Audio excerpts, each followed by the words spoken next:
Before we jump into today's episode, I want to remind you that you can sign up to our Patreon for as little as £3 a month. That's patreon.com/somelaugh. You get hundreds of benefits, lads. You just get, and girls. And lasses. And lasses. And everyone in between. You get hundreds of stuff. Extra content from public episodes. You get extra episode every 2 weeks. Yeah. You get access to all the live shows that we've done. We've put out a plethora. A plethora of live shows. There's probably about 7 or 8 up there now, including behind the scenes footage from the Glee one. The one that we done at the Pavilion, there's like a good amount of backstage footage from that. And there's like a 45-minute documentary from our Day at the Fringe thing when we done Edinburgh Fringe last year. As I say, we are going to be having some bonus content from the public episodes. Will be up on the Patreon as well most weeks. And of course, you can also get first dibs on tickets for upcoming Some Laugh Live stand-up and just live shows that we'll be doing. Yes. So if you want to get first dibs on them, Patreon's a place. Be sure to sign up for as little as £3 a month or more if you want to treat us, because it's Christmas soon and we need to buy presents. Keeps us going, keeps us growing. So hopefully see you over on the Patreon. Aside from that, guys, enjoy today's episode. Enjoy.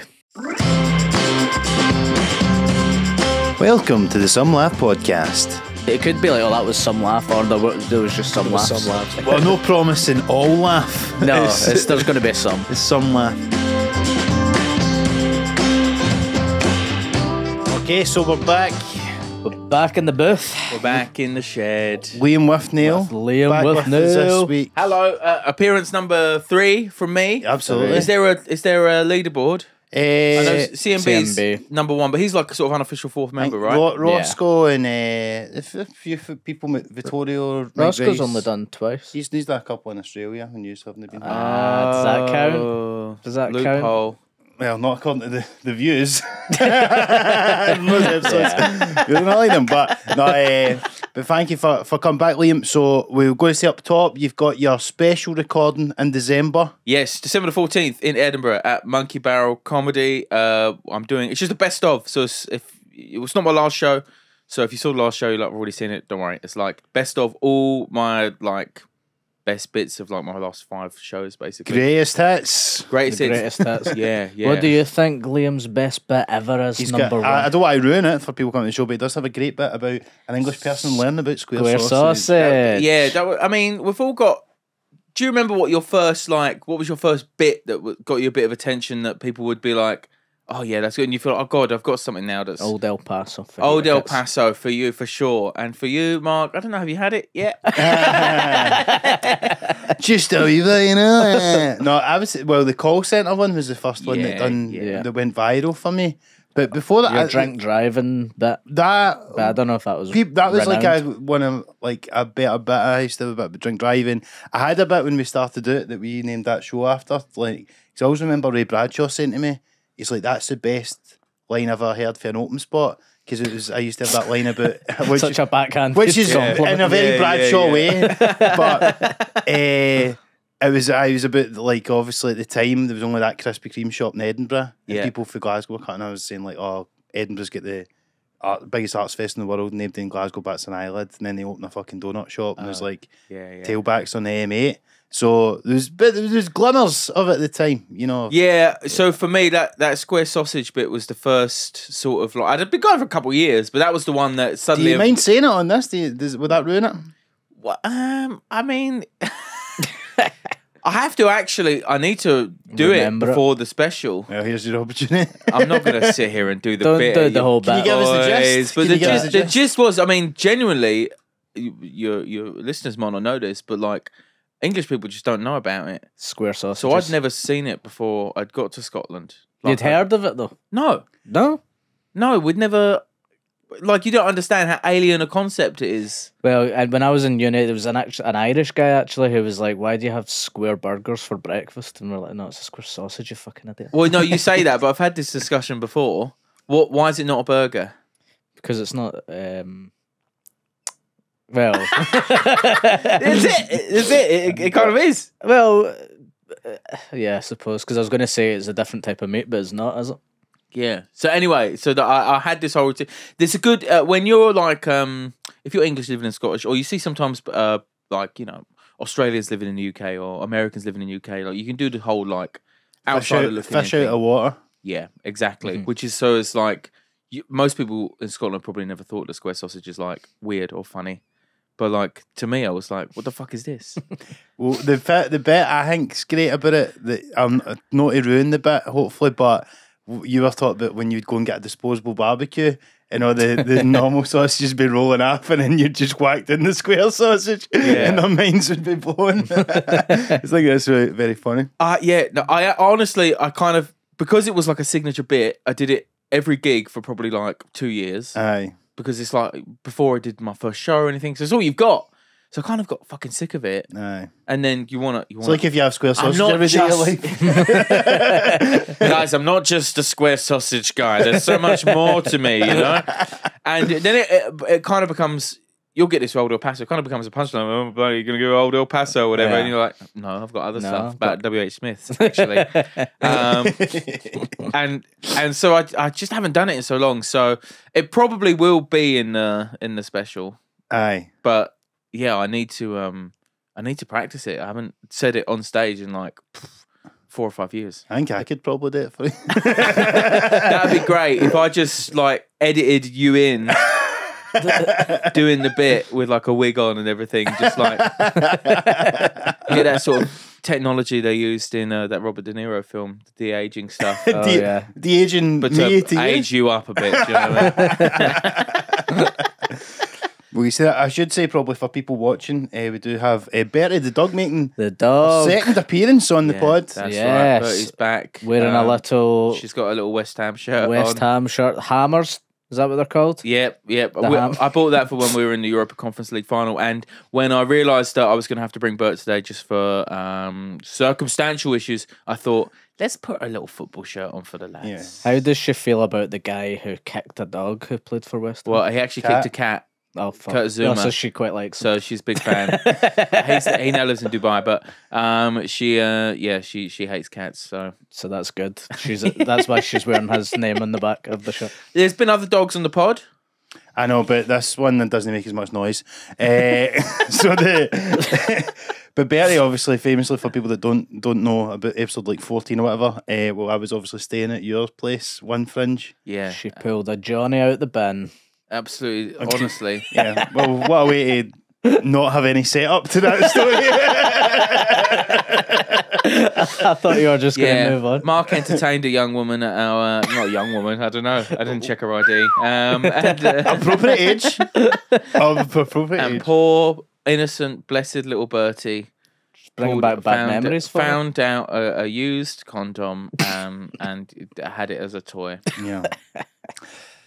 And then she got pregnant. It's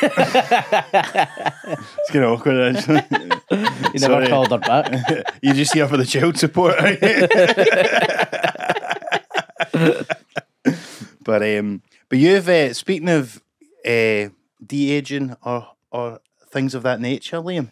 You've had a bit of a glow up yourself. You've certainly Oh, Yes. lost a good bit of weight. So thanks very much. last time you were on, when was that? Last Fringe? Yeah, just after. That would have been peak actually, Big Boy Liam, I reckon. Mm-hmm.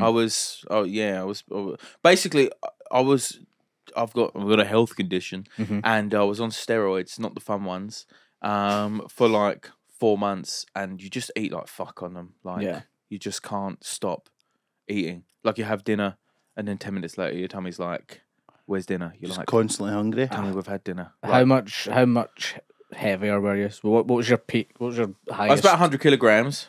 What's that in old money? But you're short because that's not that big for somebody that's a bit taller. Yeah. So I've lost Shorter, sorry. I I've don't lost wanna a bit over 3 stone. Okay. That's good going. Stone good. is crazy though, isn't it? I can't believe we still use that. How? Yeah. Well, It is what? It's so medieval. stupid. Yeah, it's medieval. It's stones. It's like how much a stone weighs. Is that what it's from? Must be. It must be from like an old fucking weighing a horse thing. No. And it's like, oh, you weigh 1 stone. Because then you'd be like, oh, well, I'm 15 stone and 3 pebbles. They should change pounds to Stone pebbles. and pounds. Lost a lot of pebbles. Look, 2 pebbles a week. That's what you should be healthily aiming for. I don't want to give the Americans too much credit, but kilograms just works so much better as a number. It's like 95. It's so much more like centigrade. Shits all over Fahrenheit. 100%. Yes, yes. Fahrenheit's fucking ridiculous. I hate it when it's 100 degrees today. I'm like, is that hot or cold? I don't know. Yeah, centigrade's perfect. It's like 0 is freezing. Aye. Yeah. And then you're like 17. Okay, it's 17 out of So 100 or whatever. It makes sense in my head. What see at Fahrenheit, what temperature does water freeze at then? Something stupid like 12. That's or- crazy. I have just basically invented that. I don't know if that's accurate at all. So it gets, because what is it, 100 degrees is to boil the kettle, is that Yeah, what it gets I think so. no, that seems a bit much, doesn't it? But no, I think it must I be think it is. I think that's how it works. I think 0 is freezing and 100 is boiling. 100's boiling. Is it? So that's what your kettle goes to. I mean, So would that be like fucking 240 Fahrenheit or something? Yeah, crazy. I hate when you're looking up a recipe online and it's an American recipe. Mate, Yes. oh, a cup of that? What the fuck's a cup? Yeah. And a cup seems to be everything. It's like 1.5 cups of aubergine. It's like, what the fuck are you talking I about? My aubergine's different sizes. I know, and they call it eggplant. They didn't call it Eggplant. aubergine. That's true crazy. as well. The Australians do that as well. Eggplant and Zucchini. Zucchini. Cilantro. Put some cilantro in there. Shuts up. Although I feel like eggplant's becoming more used here mainly because of the emoji. Because more people are more familiar with the emoji than the. I was going to say than the vegetable. but I didn't know it was a fruit or vegetable. I was thinking about the eggplant emoji the other day, and how it's kind of dropped off. Like for a long time, it was like, oh, cheeky, this is a horny. cock. Yeah. But I don't think Gen Z are really doing that with the emojis. I think that's a big millennial trait. Yeah. Interesting. What Well, did it's still a part of my vocabulary. it's still pretty near the front of my fucking suggested emojis every time you go. get out your suggested emotion. Absolutely not. No, let's see. I'm interested It's to know. going to be aubergine, monkey with eyes, A little being squirt, covered, the three, little squirt the water, three and water the drops. peach. You're telling on yourselves. No. Well, I would like to actually. Let's all do this. There actually are there are times in my life where it would be more thingy, More but horny. At the moment, it's not. I guess we'll see a single man, a guy just married, and a guy who's 8 years married, and Yeah. it will tell a story. This is gonna- I've got some Santa ones and shit because it's nearly Christmas. And there's always like a wee microphone and a headphones because I need to do those ones when I'm promoting the pod. It's actually Okay, yeah. You've got the wee chain because you're putting link in bio kind of link in thing. bio.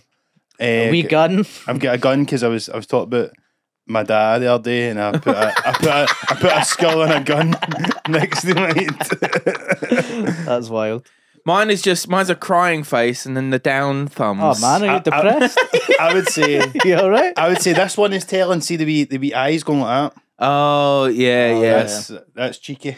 Yeah, That's cheeky. that's the exact same amount as me. Oh, Like aye. fourth down. Well, but, you know what? The horny devil is actually there. I've got a horny devil. What's There you this? go. That's See this fourth. moon thing? Birds love that moon thing. The moon, the wee moon face. What's that meant to The mean? moon. It's the same as the eyes, but in a sort of a little bit less Cheeky. obvious way. Yeah. You know what I mean? Yeah. It's like, Uh-oh. I'm the dark side of the moon.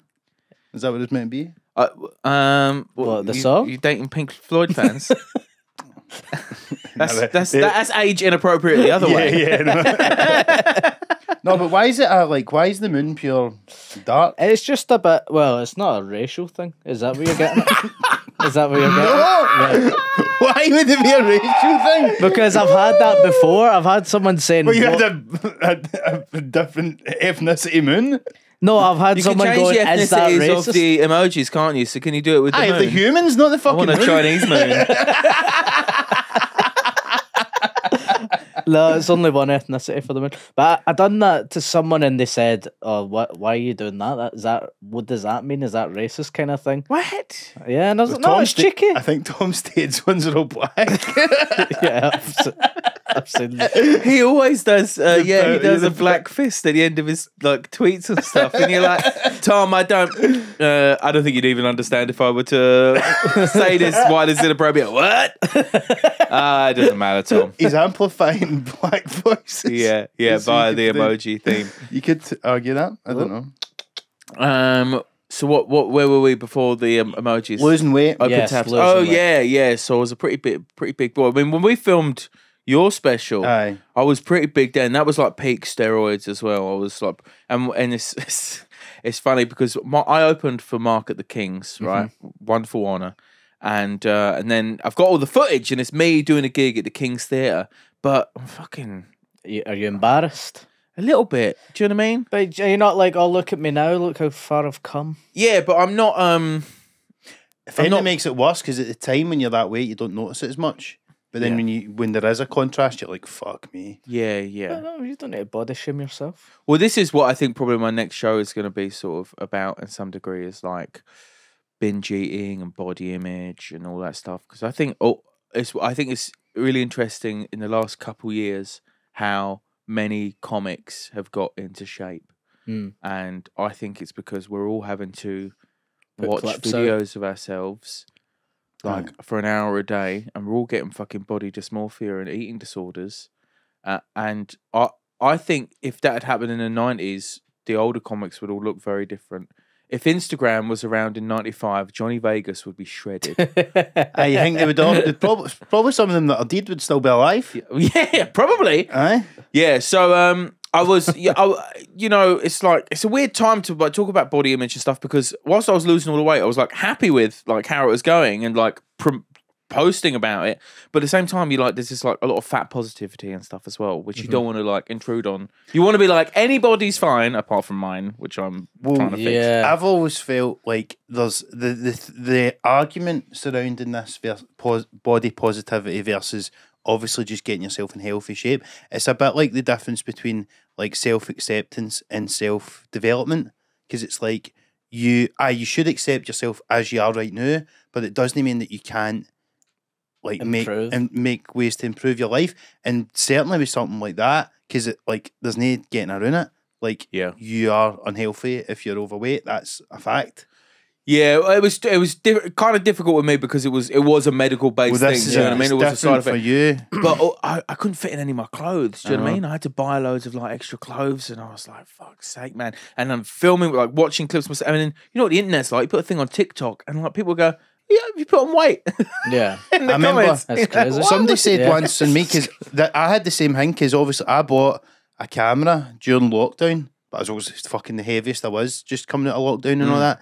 And then so all my first clips that I was putting up post the pandemic were on me fat as fuck, like for me. Yeah. And I fucking can't look at some of them now. But I remember when somebody commented going like that, "Oh, he looks pregnant" or something, because the wee belly and I was wearing too tight. I have absolutely no like ability to like see the funny side of anything like that. Like it's, they do the roast battles in Edinburgh. Aye. I've always said if I did one of those roast battle nights, I would come away with an eating disorder. There's no way. If someone just made a little comment like, "Oh, been on the cupcakes," I'd be like, "Is that what everyone thinks of me?" I'm never eating a cake ever again in my life. So like when people do say stuff like TikTok or Instagram or anything, you fuck it, gets in your head, right? Yeah. And anyway, this coincided. Like I also, because of the like illness stuff, I hadn't been able to exercise for like a year and a half, which I was always pretty good at doing anyway, like running and shit. And I was big, so then my health got better, and then I got a DM from a personal trainer who was like, "Here, I'll sponsor you if you want to do personal training, lose some weight. It'll be free. You just have to post about it." So I did that for a year, and that's how we started. Fucking. Did it help? It was amazing. Aye. I actually think we should nationalise personal trainers. Because I would never have paid for it, I don't think. But having it for free meant that I had it, and I lost like 3.5 stone. Well, the accountability is a big thing, isn't it? It's just somebody to make sure that you're not letting yourself off the hook. Yeah, I had to download that MyFitnessPal. Have you ever used that? Yeah. I fucking hate it, man. It's so tedious. And I'm always surprised though, because I didn't realise they would have all the stuff. Because sometimes that way it's like we're talking about like the recipes. In the same token, I was always sort of imagining these apps would be like I'd be putting in fucking that I had a dairy milk and nobody know what that is or something like that. Do you know what I mean? Or like Mark, the fact that you have never know about square sausage. The fact that you haven't found what someone has never put into MyFitnessPal tells me that we eat in a very different way. Because I would very often go, "Oh, no one's ever logged 4 Easter eggs before."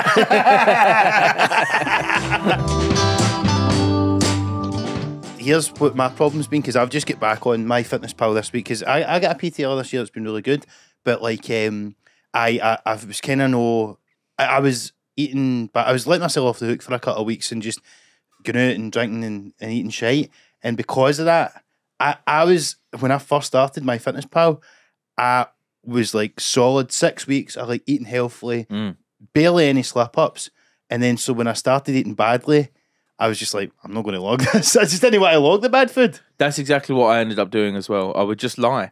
Yeah. So the personal trainer can see my MyFitnessPal and see what you put in, and I would just, and it actually got to some weeks there was like, you know how it is. You get like a bad run where like you maybe have a holiday and then you come back and then you've got a weekend in Cardiff for the Glee, and then you've got a day traveling, and then you've got like a wedding or something. And you look at it, you go, right, I've got 2 weeks where I'm not going to fucking do any meal prep and I'm not going to eat well. I know that. Yeah. But I can't be, like, I'm not going to change it. So I can't be asked to say to my personal trainer, oh, I ate fucking McDonald's 4 days in a row. So I'm just going to lie. I know. So the accountability actually fell off completely. Yeah. But what it was good for was like, I'd never really learned how to use like stuff at the gym. I didn't know what I was doing. I'd never been in the weight section of a gym at all. Had you only done cardio before? Basically, yeah. Right.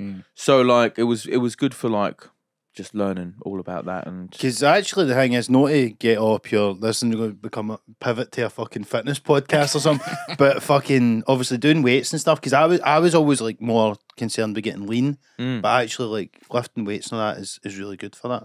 yeah, you build muscle and that burns more calories, and it's like fun picking stuff up. I like it.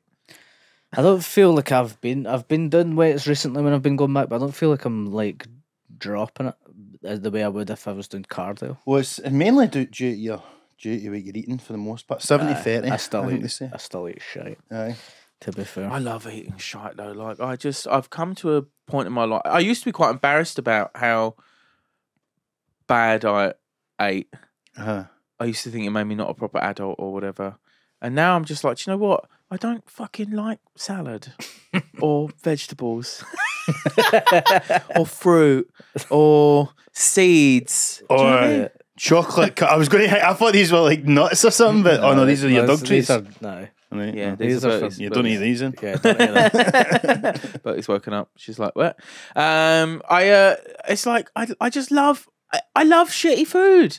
It tastes good. amazing. That's good. I love eating fucking Domino's pizza. Yeah. Stuffed Although crust. Domino's is going down. It is gone downhill big time. I don't really get it often, but it's just an example. There's a place near me. It's called Kurdish Best Kebab, and I love it because it's open until 2 a.m.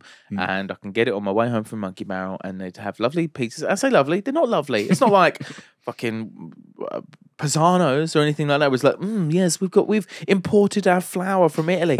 Good for you. Yeah. who This gives a is shit? garbage. Yeah, Kurdish Best Kebab does not have a Michelin star. No, I mean, it's the best Kurdish yet. kebab on my street for sure. Do you ever do this thing, like, because I'm the same, right? And like I'm so all or nothing with it. And see, whenever I know that I'm going to get back to a health kick and starting to go to the gym and watch what I'm eating, You're like, I do this like eat fucking loads. farewell tour yeah, of 100%. all my favourite Your takeaways. It's- kryptonites. Aye, so it's like, right, Indian the night and then Chinese tomorrow and then a Domino's and then a Chippy and then it's like Nando's. You got a and- sweet tooth like me as well, haven't you? Yeah, like My big bad is the dark chocolate digestives, motherfucker. Honestly, Really? oh my god, That's your go-to? here's my thing with that, right? Is that, sorry to interrupt, but I just feel like if you're going to have dark chocolate, like that's almost like a methadone for me. To, like if I'm eating healthy, I'll have a wee bit of dark chocolate.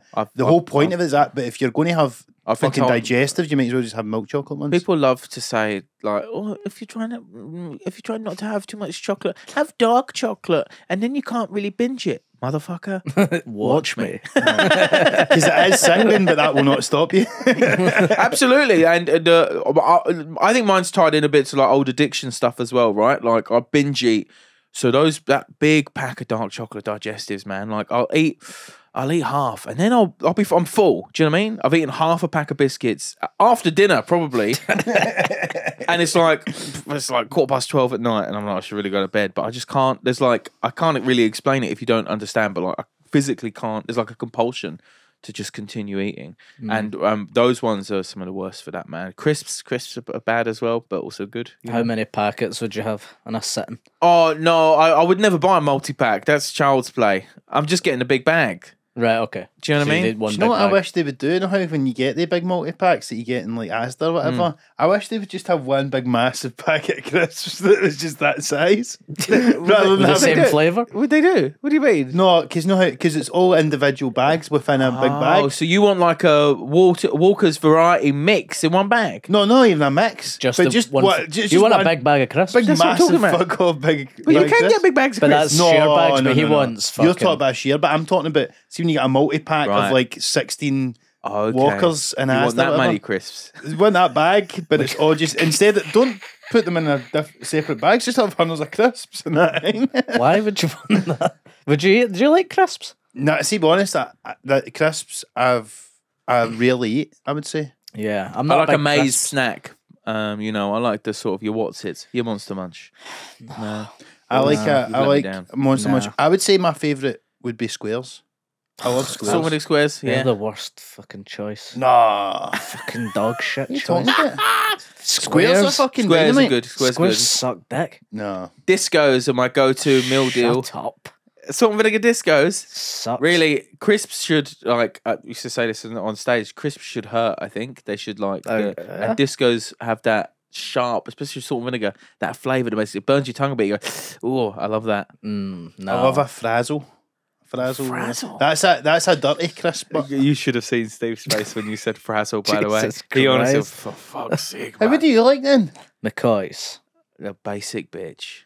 It's flame grilled steak. You basic bitch. Nothing Ham and wrong cheese with that. sandwich. That's like a toxic masculine crisp. I would say. yeah. You're trying I like the to do really hard. metrosexual frazzle.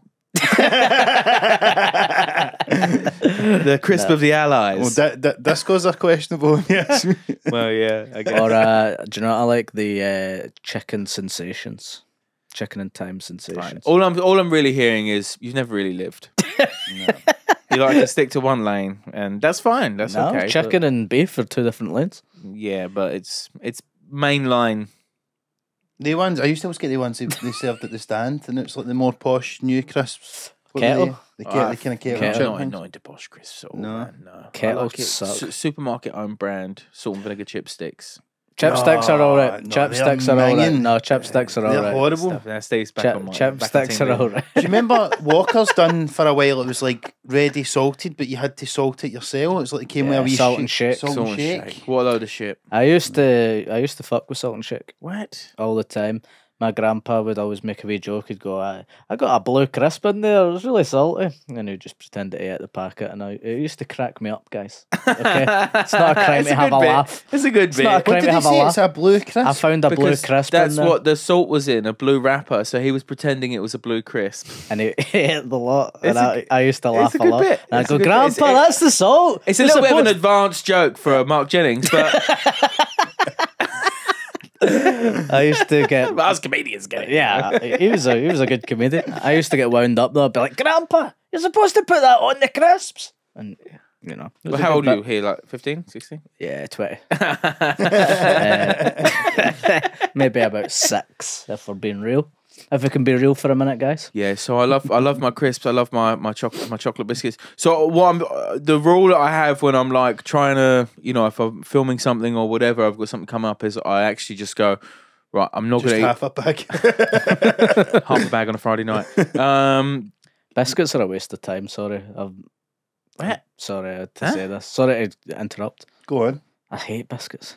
All biscuits. Well, yeah, I would eat it. It's all right, but if you're a biscuit person, If you're a biscuit, get out of my face. Sorry, any biscuits. Sorry, any biscuits who might be listening. Any biscuits on the Patreon? What do you biscuit. mean? they're just shite. They're just This is like when Nah. Roscoe told me that he thinks chips are shite. no. Well, that's He silly. said they're filler, but No, but No, I would say- chocolate bar. You need just a good chocolate. I would bar. argue that actually, right, because often when you know that way when you're in a shop and you're looking and you can't decide which chocolate bar to have, I would argue that sometimes if you could just get an individual biscuit, you would prefer that over chocolate bar. No.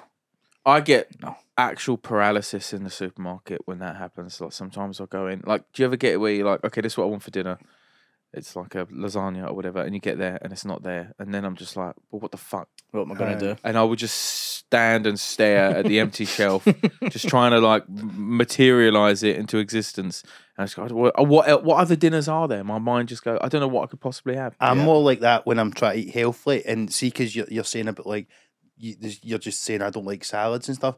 I've found like there's certain things that I've pretty like narrow selection of stuff that I like to eat that's healthily and within the bounds of what I like to eat when I'm eating healthily, and see if I go into a shop like that and that thing's not there.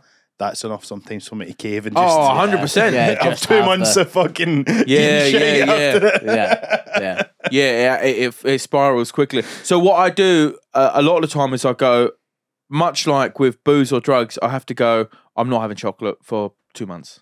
Really? And I'm not having sugar for 2 months. Because I've often thought that, because obviously you've been after booze for how long now? It'll be 10 years in June this year. Next And year. Well everybody really swears by that, don't they? With the like going cold turkey and the 12 steps and all that. And I do wonder, like, would you be better just doing that with like chocolate and that, or drink? It's just too. Well, that's kind of what I do. The longest I've gone, I think, is like 4 months. Without any sugar, really, apart from like natural sugars in like fruit or whatever. Like I'm not fucking mental. I'm not. There's sugar in my tomato ketchup. Like, but not having like added sugar, chocolatey stuff. I've gone 4 months before because I'm just a fiend, man. Like a second, and it is like when I drank, where like once I've had a little bit, that's game over for the day. Yeah. So like, if I had a pan of chocolate in the morning, I'm like, well, Fucked. it's fucking chocolate day. Yeah, exactly. Let's get pancakes. Yeah. Yeah. Do you know what I mean? I do that. So I sometimes I have to go just nothing, same as booze. I try every now and then to go, oh, maybe I can just have a chocolate bar a day. But like that's like when I went, I'll just have a pint. It just doesn't work. No. My brain just isn't fucking wired like that. But even a chocolate bar a day that's not that good, is it? Like for your body, is that? I think you could. It's that bad. I think you can have a chocolate bar a day. I've been doing that for forever now, and I need to lose some weight. But what else are you doing? Well, What are you having for your main meals? no, have a wee. It depends what day of the week. So I do eat carbs Mondays. What about Mondays? What are you having? tonight. Yeah. In the fridge currently there is a chicken. Riveting podcast. What's in your fridge? The new podcast. I think that'd be a good podcast. I'd listen to that. Chicken. I'm going to make a stir fry. Yes, it sounds good. You're allowed to have a chocolate bar a day, but you're a big drinker, not really. No. Well, I mean, If I do drink, I would binge, but I wouldn't like. I'm not like. I'm not even once a week. I wouldn't say no. No. I would yeah, say maybe it's all once about every 2 calorie weeks. deficit, though, isn't it? So Well, this is where I think the meal Fitness or Pal. the fitness pal thing comes in, because it is good sometimes when you day slip up and if you day track it and you just go, well, I'll just do that and then I'm just back on, because I need to track it tomorrow, so I need to be accountable. So here's the thing though, the big game changer these days we're talking about, Ozempic. Mm-hmm. And all yeah. these weight loss drugs that people are getting now. yeah, Would you try it? 100%, Would you? 100%. Would you? And I don't really see what people's problem with it is. Well, I've heard People feel like I feel like people think it's like a moral thing of like it's cheating. It's like, well, fucking cheat. It exists. It's like saying, oh, you had a paracetamol for a headache. That's cheating. That's cheating. I'm just like fucking hardcore. You took some steroids to get better. Cheating. Yeah. I mean, who knows what you can believe with anything you see online these days, but I seen something that came up the other day.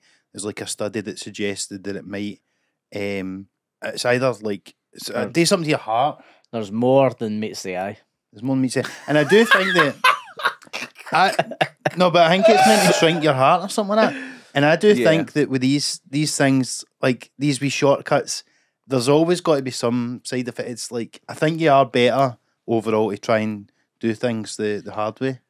Because ultimately, do you want to just be a cunt that just fucking eats shit all their life and just can get skinny for a jag? I mean, that does sound amazing. To be fair. exactly. Yeah. I don't see what the problem is. Yeah. And it's like, obviously, if it's actually bad for you, then sure, you shouldn't take it. Do you know what I mean? And the same as like that's the same with anything.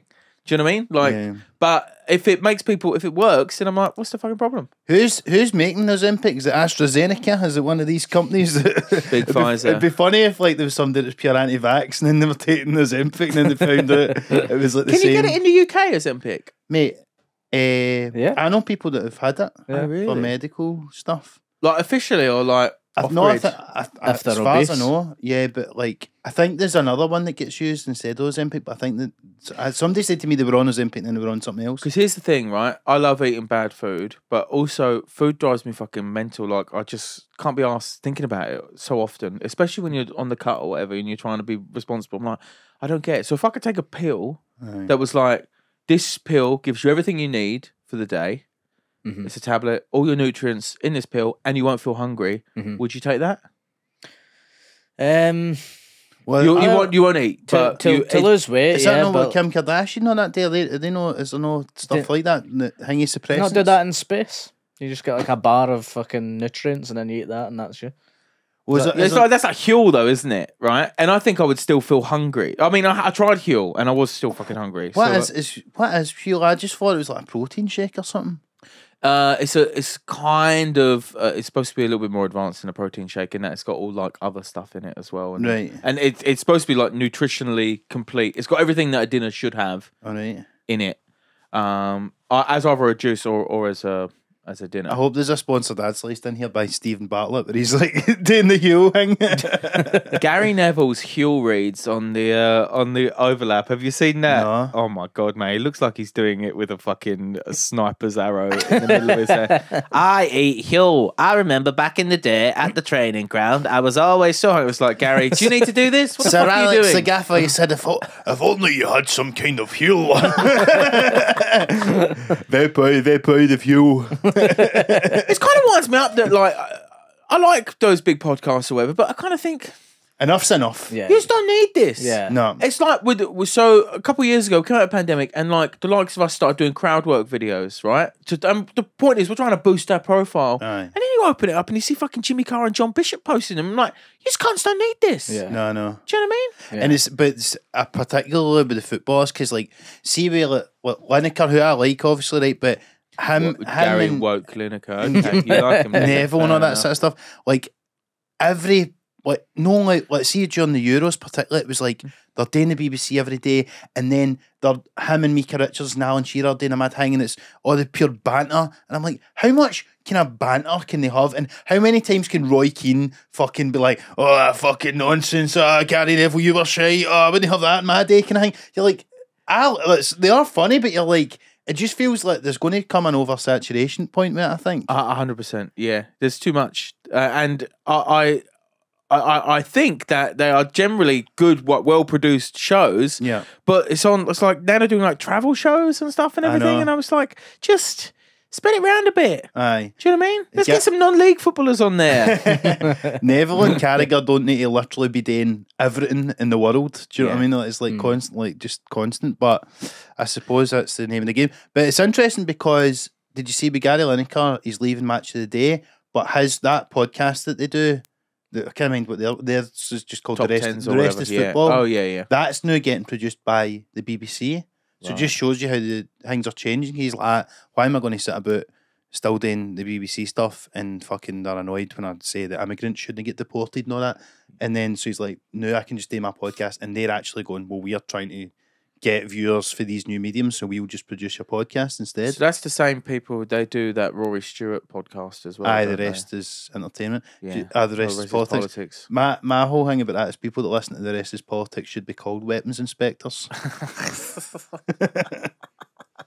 That is a very good joke. That's really a joke for Liam and no one else, because I've tried it on stage a few times. Man, fuck it. Anyone who's Rory Stewart, he's actually shut the fuck up. That's like, because the one in America that we used to listen to for our sins was Pod Save America, but that's like the British version of that. Really, I know there's a Pod Save UK one, but that's the rest There's is an politics. actual fucking Tory MP on there with Alistair Campbell. Like, I know. They've killed so many people. I know. And But they're just sitting around giggling. Oh, Here's- you've missaid that. Well, he's a fucking murderer. But here's what I think about that. Right? Get So fucking Roy Keane on that. this is the problem, and I actually think this is why so many people, like, politics is so fucked, and like Trump's just getting again and all that sort of stuff. Nobody's seen it coming. You know, Labour have get back in, but then they're doing fuck all right. But see everybody that listens to these podcasts, because the rest is politics done like, what was it, fucking the O2 or whatever? Yeah. So everybody now wants to feel like they're an insider. They've got inside knowledge. So see, listening to the rest is politics for people, it's because what are they guys? Like, obviously Alistair Campbell, Spin Doctor, like the guys that do Pod Save America, they were Obama's speechwriters, right? So everybody wants to get the inside knowledge and what should be the message, how should we communicate, in the same way that cunts listening to all these like football podcasts now, like where all these analysis are doing the athletic and all that. It's like the XG and we've done a scouting thing of this upcoming Champions League game. Everybody wants to feel like they've got that wee bit of inside knowledge, so they can go to the pub and talk to their mates in the group chat and go, here's what's going to happen. I tell you, they're ahead in the polls. Here, I tell you that fucking winger's going to, his and some laugh listeners are in the pub going, fucking squares are shite, by the way. Squares are shite, square sausage, not. This is a dichotomy in this episode. You hate squares, you love square sausage, and never the twain shall meet. Yeah. But do you know what I mean though? Like, it's everybody just wants, and so it's just opinions to Nick to pretend they're your own, right? So yeah. But also the thing about it is then where it all gets missed, right? Is then so Rory Stewart and Alistair Campbell, their whole thing is like they're not talking about these overarching ideas or where or the stuff that's not being talked about between political parties. They're just going, well, Keir Starmer said this today. What do you think? This is an interesting. It's like political tactics, because they're going, is this a smart strategy? They're not going, should this be happening? Why the fuck are they not helping poor people or whatever? They're just going, this is an interesting way of convincing the public that they're doing good. Why don't you just? But they never talk about, they actually should maybe do some stuff. And that's like with the ones in America now that are pure, like, the mad liberal ones that are pure shocked that Trump's getting again. Like, how could this possibly happen? Because the whole time you're just focused on, right, how can we convince all these people that our candidate's great? Well, we sent out the messaging and we said that she was Yas Queen and whatever the fuck they said. Yeah. And you're like, you didn't have any basis in it. Because all you're focusing on is the message. It's fucking bleak, isn't it? Because I really can't see it any other version of this happening over the next. It's just, I feel like it's just going to be this forever. It's just like this. It's like, it's a nice liberal person who's behaves himself and says the right thing at the right time, doesn't fucking do anything, and then everyone's shocked when it's Trump for a third term or and a fifth term. saying that's centrist. Well, I mean, not already. We've got fucking Kemi Badenoch's the Tory leader now. Yeah. And so there you go. So then you've got the centrist that's not going and to it's the same thing as when it was Boris or when it was Trump. Currently, everyone's like, well, that's good for us because they're fucking useless. They don't know what they're doing. And well, I think the way that Labour will feel now with Badenoch is the way that the Tories probably felt with Corbyn, where they're going, they're too extreme to ever get in. Yeah. But the problem is when you're extreme on the right, you can get money behind you, whereas when you're extreme on the left, fucking billionaires are not going to give you fuck all. Absolutely, just big jam supporting you. That's it. There's only so much money you can make for these allotments. You know what I mean? but no, I just feel like that's the thing these days. Everybody's trying to get these wee insights, and as I say, like something like the rest is politics is the pure XG geek thing, but for politics. I lose so much respect for someone when they tell me that they listen to that. I'm just like, well, your brain is gravy. The thing is, I have listened to it on occasion. Your brain is gravy. Gravy's class. No, but because the thing is, because there's on a certain level you can understand, because see if you like, because that's what a lot of the news is as well. Like, I've always thought that political, like, analysis on the news and stuff, it is just a version of like gossip and like the way they talk about football transfers. Yeah. So it's a cabinet reshuffle, or who, you know what I mean, who's going there. It's just like the transfer window. And then the other thing is the gossip. So it's like, there's rumours. Again, similar. They should present it more like it is the transfer window. Like, you want a deadline day, a countdown. Do you know what I mean? You should get Fabrizio Romano doing like Kemi Badenoch to number 10. Here we go. Pictures of like jets landing and photoshopping them in front of number 10 and all that. We did the red tie. But I just feel like, the analysis is like it's just all very surface level, and nobody's digging into what the fuck's really going on. Especially the ones I hate the most is those ones now, like the news agents, where they go, we used to be at the BBC, but now we're doing our own thing, so we can say fuck or whatever. And then you're like, but you're still just doing the same thing. You're just like, you just think you're edgy, but you're not. I've mentally checked out of a lot of it because I'm just like, I just find it such a waste of my own brain time to think about, because I just can't post like fucking Corbyn. I can't see anything worth. What's the point? As Raymond would say, it's all bought and paid for. Yeah, Aye. it's all bought and paid for. Yeah. What do you mean? Politics is a meritocracy. It's no. Turns out. Turns out it's no. That's my 2 cents on it. On the matter. If you want to know my stuff. I do.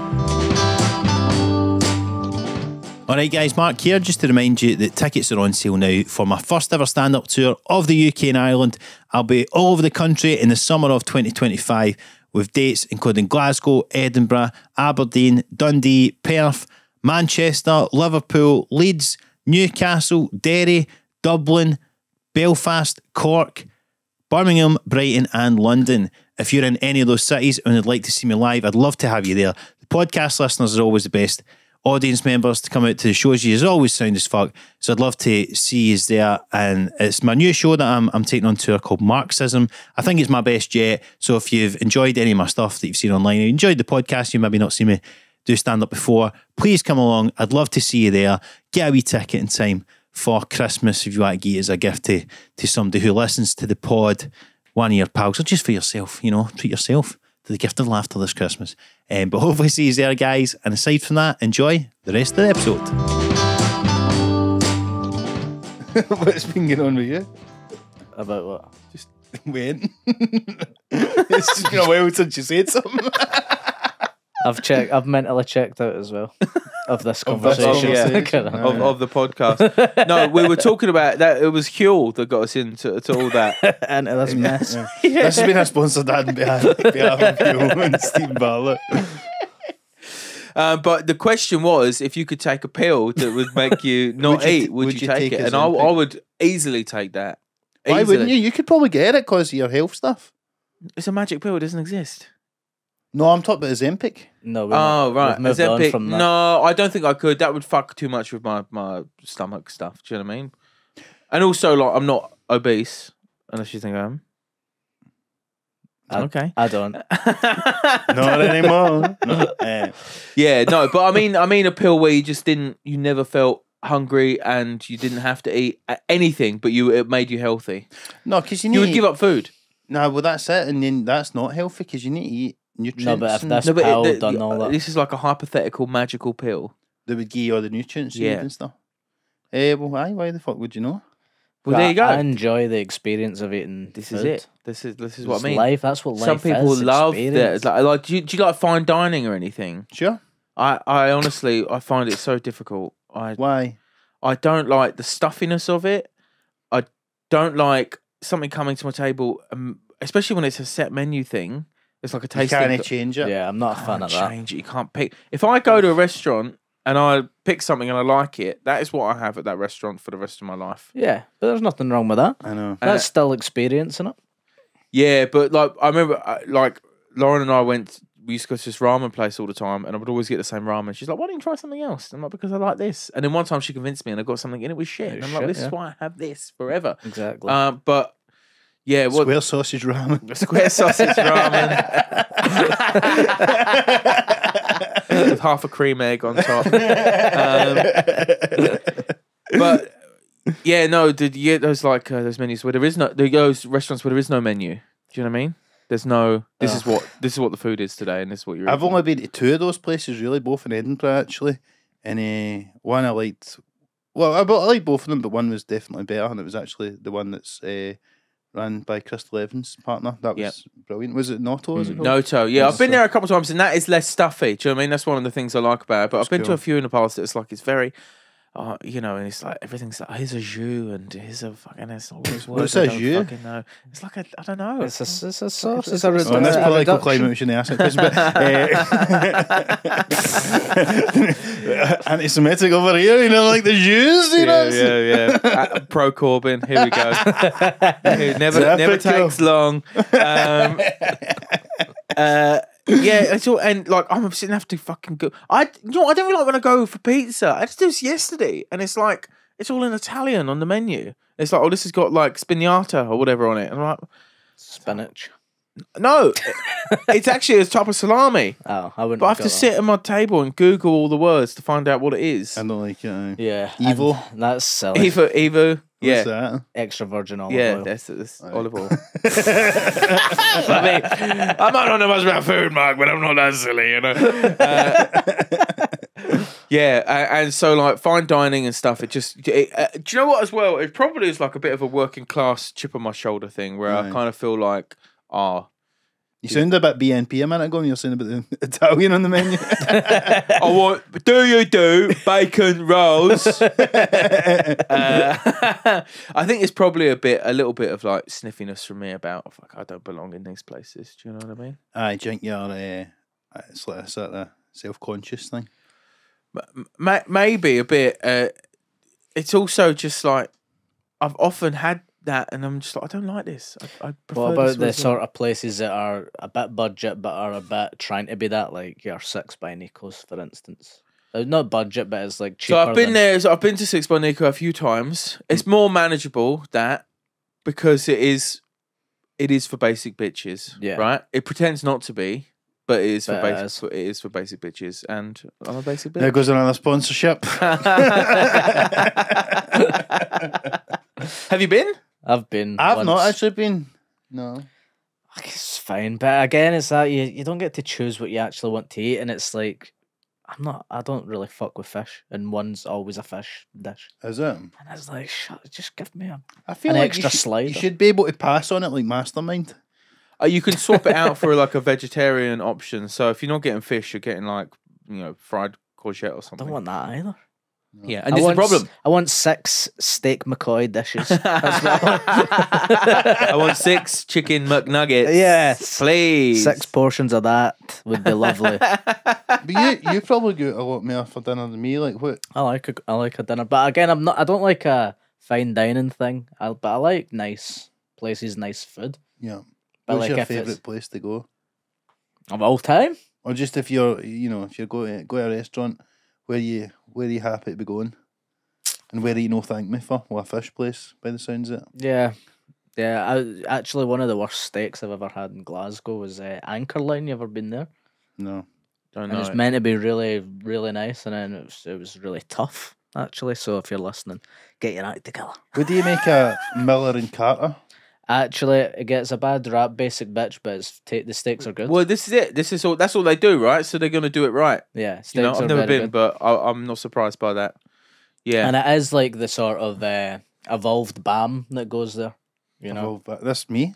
Well, yeah, I've cancelled you. There's Cutting a bit. there's no more of an involved band than me, I would say. But more than you, it's like they're still wearing Stone Island, but they're eating a steak. Sure. Do you know what I mean? Do you cook, Mark? I cook. No, again, as I say, I've got a narrow bandwidth of stuff that I eat. And Eggs and I don't bacon. cook.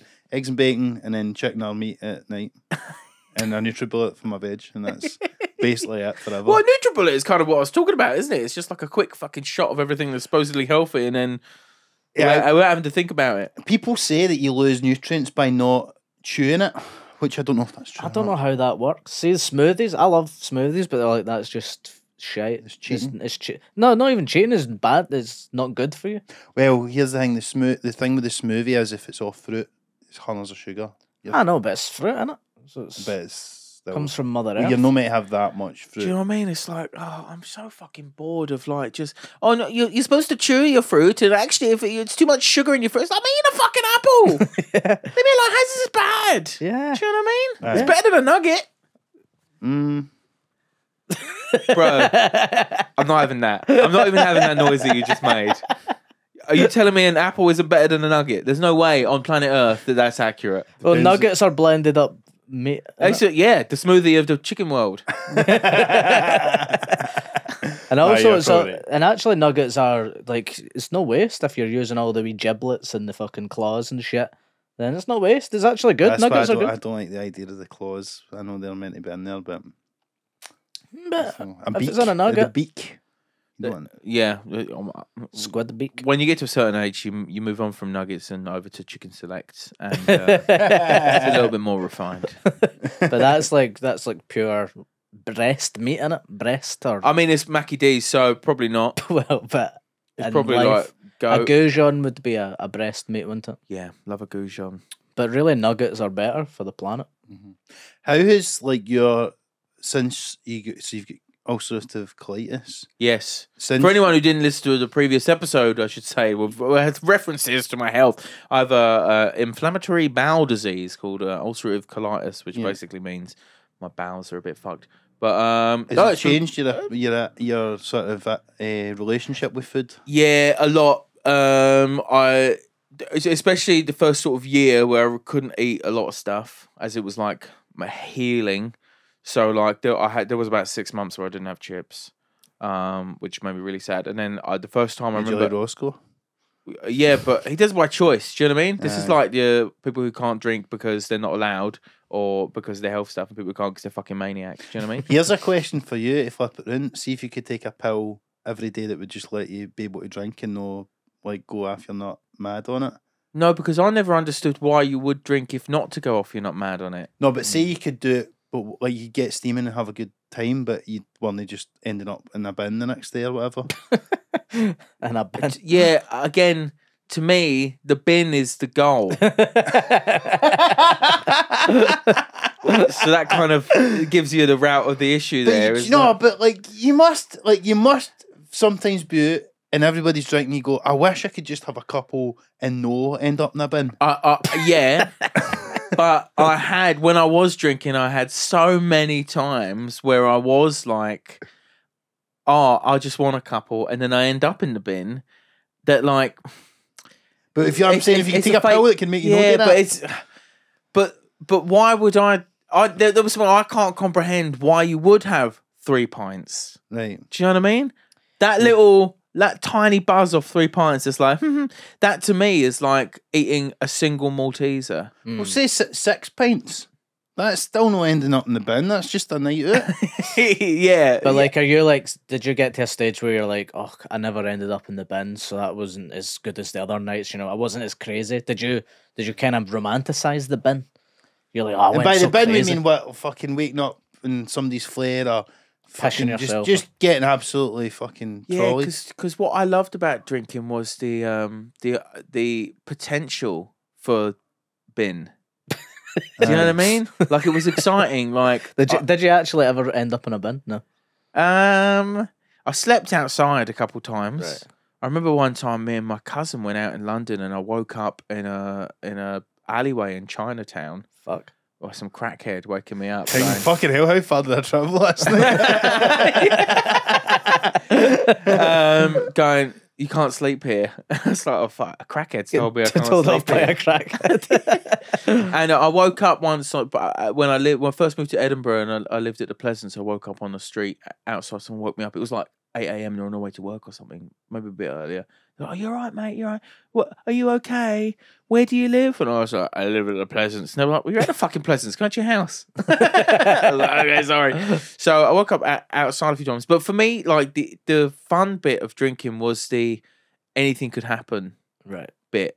Do you know what I mean? Mm. So if I had 3 or 4 pints and then everyone's like, right, see you later, go home, I'd be like, oh, what a waste of time. You're chasing that. Chasing dragons. Crazy thing. No, that's fair enough. And I don't think we should keep asking you if you want to take a pill to... No, but if you could, if you could drink again, you think, I'm like, maybe I should actually. That's a good idea, actually, boys. Have you seen Liam recently? He's in the bin. Straight after some laugh went to the pub. Can you imagine how bad? I mean, really, that would be a big career fuck up for you, wouldn't it? Like if it's Jennings, fuck's sake. if people buy tickets to your fucking show, you've not turned up. No, if people were like, "Fuck, Liam's back on the booze," really, what happened? He did some laugh. Jennings kept asking him if he could have 6 pints. Is there any Martini there if you want to drink? No, we don't want to encourage We don't want that to I'm happen, but you'd very probably proud make a killer Fringe show next year afterwards. I think you are underestimating how long I would be out for. Do you know what I mean? It's a bit like you, and you're like, when you're like, okay, I'm gonna be gonna lose weight again. So tonight I'm having a Chinese, tomorrow I'm having Indian. Like if I was back on the booze, it'd be like, well, we've got some catching up to do. Do you know what I mean? I'll see you in 4 years. That's just it's because the thing that you go, well, let's just kind of do this for a few days and get it out of my system. That then just becomes your life. Yeah. So Don't do it. That's my advice. thanks, boys. Wow, I feel And at home, in my sobriety. we just encourage you not to drink unless that drink is Huel, which I actually contacted someone and they've not got back to us about sponsorship. okay. And it's We are going to be looking for sponsorship. We'll not talk about this too much on the pod at the moment until we do a reach out thing. But if any local businesses are listening, we are. fucking get in touch because we need to monetize this shit. Yes, and we've got a great audience that we could. That as well. You want a good one? I like. You've done Manscaped on the We had pod. Manscaped for ages. Yeah, you want something a bit funny. Like I remember when West Ham was sponsored by Raynham Steel, and that was the town next to me, and I always thought that was or Dr. Martens. Do you know what I mean? You want a good sponsorship. I miss those local. What you still get it in Scottish football, like a Of lot. course you fucking do. But it's like, I remember there was a fucking Celtic Gary's Rangers game. carpets. There was a Celtic Rangers game a couple of years ago, and fucking your local fucking pub was sponsored at Ibrox, the Glen Lusset. Was it? It's like on the advertising boards. I'm like, fuck me, like that's crazy. I would love to. I reckon a comedy club should sponsor like a non-league football team. Yeah. I'd love banter someone years. to sponsor fucking. That I think would someone would be a good logo on the front of the tab and all that. Yeah. We could probably do like Clyde Bank or something. I'd love. Well, because they were Clyde Bank were famously Wet, sponsored wet, by Wet Wet wet. Wet. Yep. And what are we if not the Wet Wet Wet of 2024? I would I've love always to. said That it. would honestly be. I'd fucking love to do that shit. Were Wet big down south? Because I always thought they Yeah. were Scottish famous, but are they like No, they were pretty well known. They were. worldwide or UK? Well, No, I just can't I speak think for the it's rest of the world. yeah. I was a child in England, but I'd heard of them. It's just like Hannah's a woman just wanted to shag Marty Pello, basically. With good reason. With good reason, absolutely. Is it? Is what? I feel it in my fingers. Yeah. So that. I feel Well, that is a cover. my toes. Yeah, that's Yeah, true. yeah. So Sweet that. What was Little their other big one? Sweet Little Mystery. I don't know if that was that big. I don't know. What I mean, this might be. What year was this as well? Maybe I was a Early little bit young. 90s. Yeah, I was Yeah, a little bit young. 1990. But Wet were pretty big, fucking UK wide for sure. Aye. You know your music, that's why I was asking you. Yeah, I don't know if knowing your music. I don't know if Wet comes under the sort of muso umbrella. They would have been a good episode to have done on your old podcast on with CMB. Enjoy an about- album. Aye, R.I.P. Yes. Pour one out. We were going to record a Christmas special, but it went to fucking shit. So All right, aye. What was the Mr. album? Big Time McCarthy Boyd, no able to fit in his busy schedule. Well, we're both busy, to be fair. It was going to be a sort of roundup, a sort of catch up roundup kind of vibe. But did you do Bubley's Christmas album? Yeah.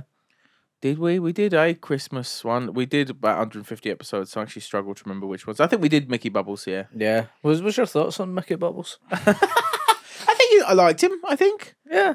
He gets a bad press, I think but it's he's a bad rap, but he's a probably not. fucking entertainer. That's what I'm gonna say. Fair play to him.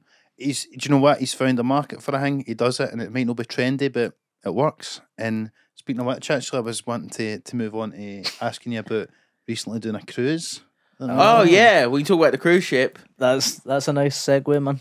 That's Well good. done. I'm the Michael Bublé of Yes. of stand up. So yeah, I did a cruise ship, and I don't know, like, you know, we've heard stories about doing the cruise gigs. Yeah. I guess it's kind of got a bit of a bad reputation, but over the last couple of years, they've changed. Modernised. Yeah, so a lot of the cruises now will have like a comedy club on board. These ships are fucking massive, man. Like, there's a city. Do you know what I mean? Really? There's so much stuff. Yeah. The really modern ones, you have like climbing walls and stuff, and Yeah. like laser tag and go karting and shit like that. It's crazy. What's the age demographic? Because I quite fancy one. It- Can't imagine a lot of pensioners doing the climbing wall. Well, it depends No, on which line. So there's the Saga is like the famously the Old cunts. oldie cuntios, and then Princess is a little bit younger, and then you get Royal Caribbean and Virgin, which are like you're more likely to have families and Okay. whatever. But even your old people. So I got booked for it, right, and I was shitting myself because I thought, fuck, this is just going to be a bunch of old cunts who want me to do like Jim Davis and stuff or whatever. Then you realise, you go, well, actually, you're 60-year-olds. That's my parents. Do you know what I mean? Like, so they were 40 in the noughties. Aye. So their frame of reference isn't Jim Davidson or whatever. It's like fucking Baddiel and Skinner. Do you know what I mean? Aye. Yeah. They don't want to go see like Frank Sinatra covers. I know you always think I see Don Rickles or Vaudeville or fucking what you call him? Who's that cunt that died? Vaudeville. What that? on What? stage. Who's that cunt that died? What is his name? What is Tommy his- Cooper. Tommy Cooper. Aye, Tommy that's- Cooper. I love Nothing it. wrong with that. Nothing wrong with dying on the stage. Haven't we, all of us. But and I realized I was just, my parents go to comedy, like obviously because I'm like, but you go to Monkey Bar on a Friday, Saturday night. There's normally like some 15, 16-year-olds there, and you're not thinking, "Fuck us, everyone's old, and I'm gonna die my ass here." So I was like, right, that's that. It could be fine. But then I found out you have to work clean, Yeah. How long? Half an hour? half an hour, clean. I don't know if you could do that, Jennings. I couldn't. I don't have a clean. But half an hour. also international. So I can talk about square sausage and iron brew. That's all clean. But if all your audience is all Americans, They're not going to get it. I've not got a fucking clue. So I had to sit and go through all of my old shows and go, right, what's international? What's clean? What might, like, Instagram stuff? That's not going to work. They're all in their fucking 60s. Yeah. So I put together a set. They fly you out. So we're flown out to Athens. Got on the ship the next day. We went. I had a day. Went to Mykonos. I had a day off, so just on a fucking Greek The island. Mykonos. Is that not how you say it? I don't know, mate. Mykonos. Mykonos. I think it's a Mykonos. But Mykonos. I've sound heard off in the Mykonos. comments if you know. And so I got a day off, and I'm just on a fucking Greek island, just eating gyros, going, this is class. But then the next day I've got my show, and it's I'm looking around the ship and I'm going, I'm the youngest person here by about 30 years. Oh, fuck. Everyone's in their 60s, and they're all American, and they've all got money. So I'm like heavy shite myself, and I go and see the venue, and like I've heard about these new ships and the on-board comedy clubs. And then I meet like the cruise director, and they're like, "This is one of the oldest working ships." And I'm like, "No, fuck's sake!" And I see the room, and it looks like a bad corporate. There's like a huge dance floor, audience sat behind it. That's one of the, for people that don't know, like when you do, sometimes when you do like a kind of ballroom or some kind of corporate event type of thing, the worst thing is like when you're on the stage and there's like there's a big square empty dance floor and they're all fucking miles away from you. And it's just like a connection thing. You you've want got to- people as close as possible. And then you have to make a choice between staying on the actual stage or getting off the stage and walking onto the dance floor bit to try and get a bit closer. And you to them. lose a bit of authority, and Yeah. some people can't see as well. And I stayed on the stage. Yeah. Show was fine. I would say almost good. Out of 10, what we're talking? 6? I mean, compared to what? Compared to a Friday night gig? 6. Compared to... Compared to what I thought it was going to be? 9. Right, okay.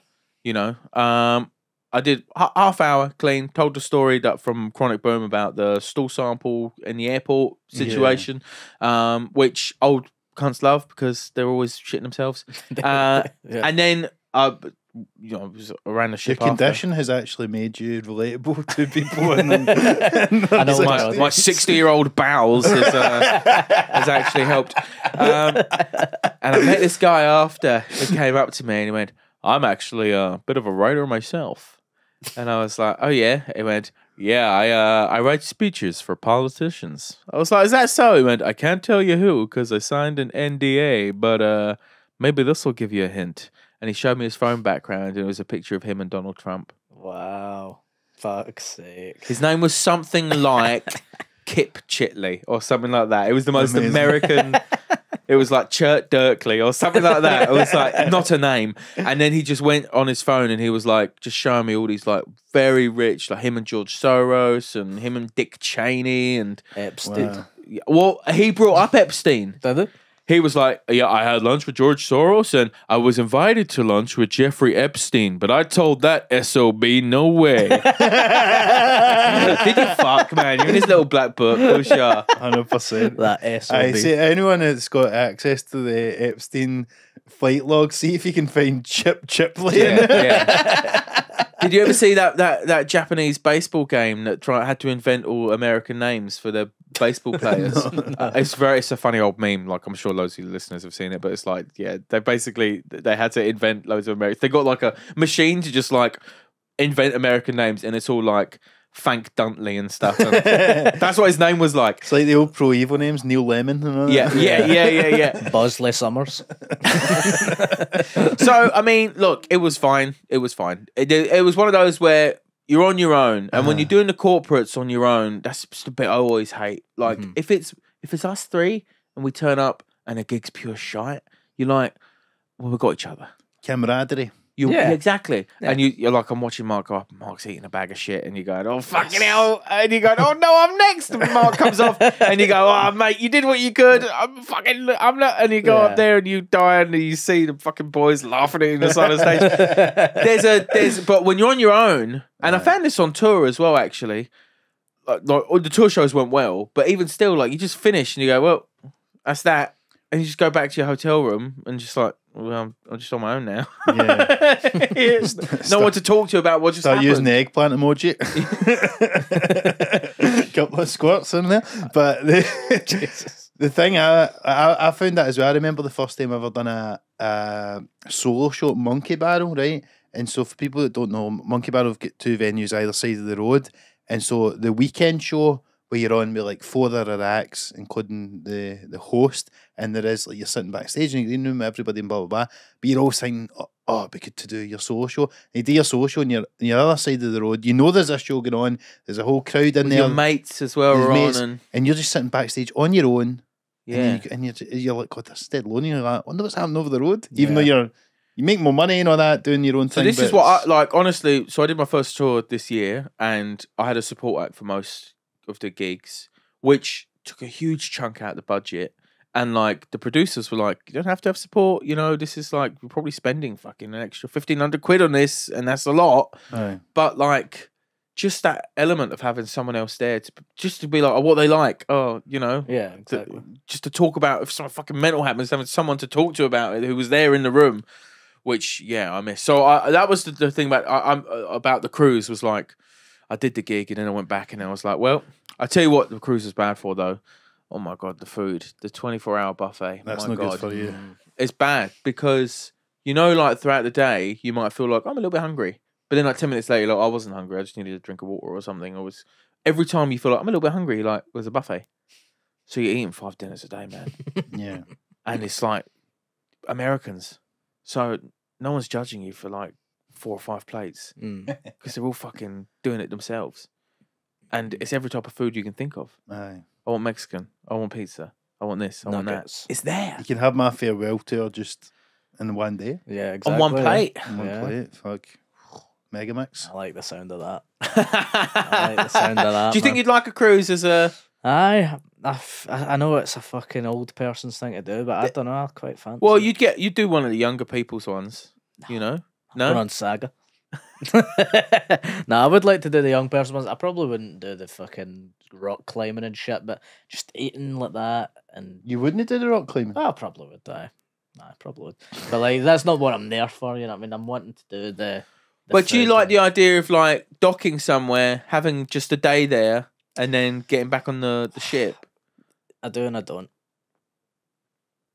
Okay, good. So why? Because is that not the whole appeal of the cruise? Yeah, To it do is, that? but also I'm lazy, so I'm like sometimes I'm like, oh, You're just thinking you're going to be sitting in a fucking sunbed on a fucking ship for like 2 weeks, aren't you? But that is what people did, and there were definitely people who just didn't get off the ship. Yeah. We went to Mykonos, we went to Cyprus, and there were people who, like, because I was disembarking the day that we were in Cyprus, so I had to stay on the ship until I was picked up, and I could see people not getting off the ship. I'm like, this is your fucking holiday. What are you doing? yeah. But there's a swimming pool, and they're just like reading. I would feel like I have wasted it if I don't go and see the different places. But sometimes I'm like I can't be bothered walking about. You know, Aye, you're on holiday, you want to relax. that's true. Yeah, I don't think I would ever go as a punter. I just think, From seeing it from the other side. yeah, but also like just the people that are on there. It's like everyone's so. Maybe it was because they're American.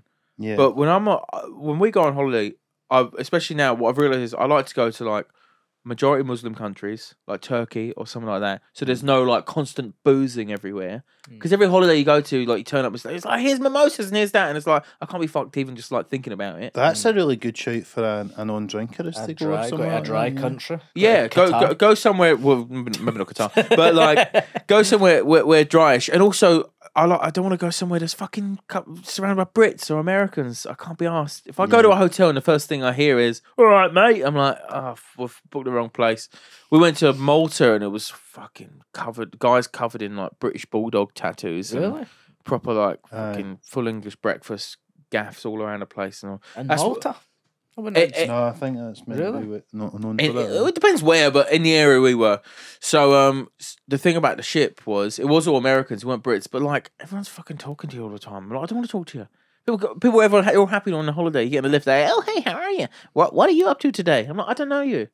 Yeah. Why are you up in my shit? You're fucking on your own and you're stressed out about this gig, probably. Yeah. Well, yeah, and that was. I was very glad my gig was on the last day because sometimes you do the ships and you're on the first day and then you're on the boat for another 4 days till you can get off.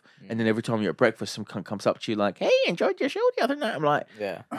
that used to happen at Leeds Jongleurs. The hotel was massive that they used to put you in, and so often if there were like stag do's in the Jongleurs, they would be at the breakfast buffet in the morning. Oh God. And so After they've heckled you the night before. yeah, and it's not. I mean, that sometimes happens at any like weekend gig. It happens at the Glees or whatever. Just the amount of hotels there are in towns. But like Jongleurs was especially bad because the gigs were always so shit. So you definitely had a rough gig. And then there's like stag dude dressed as fucking cocks and bananas, and then they're all there dressed as gimps in the morning. Like, oh yep, bloody comedian from last night. Oh yeah, do you remember Davey? He was the one throwing popcorn at you. Like, just trying to get some scrambled eggs. Me about fucking way, dickhead. Man, I know some of those gigs. Would you think's like the worst, like seeing all those kind of because jongleurs I never really got passed me by. Yeah. Which I was on the last sort of year of Jongleurs when I started doing them. Do you have any particular bad memories of them? Nottingham was the worst, 100%. It was a nightclub, but it had like a big balcony area so it felt like a coliseum. And I can tell you who I was on with and how it went. I think it's okay to say. I remember Tom Horton going on, who now, Tom's doing great. He's doing great. But he'd just left the Noise Next Door and was just starting to do stand up. Which was an improv group he was in. His opening line used to be, "Hello, my name's Tom and I'm a big posh twat," right?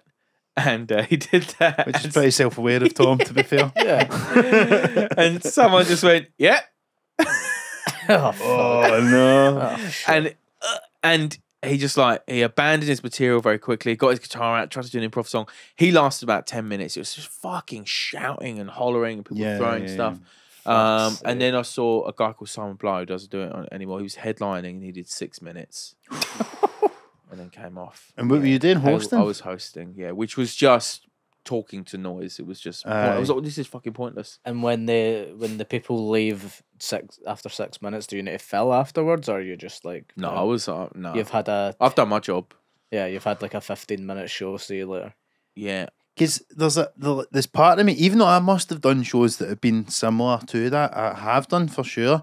But see, cause like you hear all these old stories of the Jongleurs and like what they were like, you sort of feel like, I wish I could have almost earned my stripes there, but I actually feel like it was probably more a negative to do those type of gigs than positive.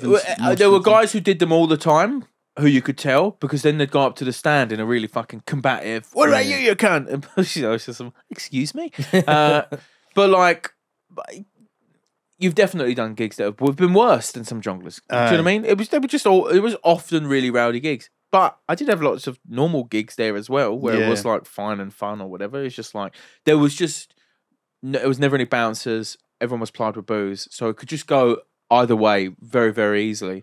Whereas like if you got a drunk crowd at Saturday night at a stand, there's like staff who are like going to be on it. If someone's shouting or talking or whatever, they're going to come up and they're going to go, "Hey guys, can't do that," or they're going to throw them out. Where at Jongleurs, it was just fucking free for all. It was like no one gave a fuck. Nobody cared about the comedy, and it was all just about the food and the drink and all that shit. Yeah. Yeah. You ever left the stage after like 5 minutes? when you're supposed to be doing 20? I've don't walked think off I- stage twice in my career. Yeah, Go on. The first one was at the Beehive Inn in Edinburgh. Rick Molland was hosting, fantastic. and it was a stag do of 25 blokes, and I think 4 other punters, and the gig was unplayable from the start. Molland is trying to host, and they're just shouting, and he can't get. Do you know that way where it's not like it's a bit of back and forth, and he's losing? It's like no, he can't get a word in edgeways, and he looks at his watch. He's done like 25 minutes or something at the top. He kept it tight. A shot for him. And he went to bring me on, and he looked at me. I remember he went, right, we're going to bring you first act. It's Liam. And he looked at me as if he shrugged.